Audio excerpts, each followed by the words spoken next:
इच्छा पूरा नहीं हुई तो हर कवन होई इच्छा दिल न लगाई बूता का करबू चढ़ल जवानी का चार डलबू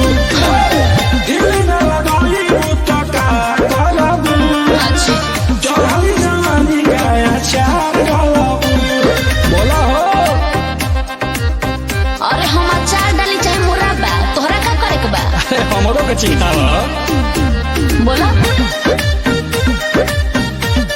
का घूमता रहो अरे तोहरे फेरा में हो प्यार वाला चक्कर में पड़ब नहीं दादा जानतानी बाबे का तोहरो इरादा अरे सब जानतानी तोहरा ए पगली सुन बोला 4 दिन के बावे तोरी चढ़ली जवानी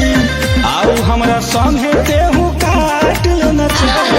भगला की नदी के लड़ाई बोला कहब लड़बू चढ़ली जवानी का चार डलबू दिल न लगाई बूता का करबू चढ़ली जवानी का चार डलबू कहे तू डीसी लगल बड़ा कह के बताए हाँ तब का हम कुछ करें अच्छा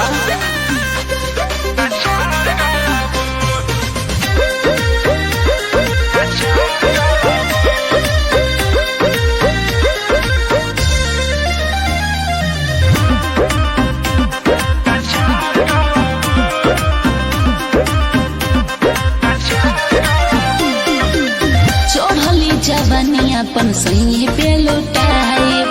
ललो चौन बाबू हम तोहे नाची खाए अरे सिखैबू ना तो जैबू कहाँ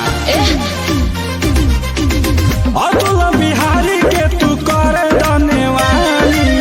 राहुल से जहानी जानी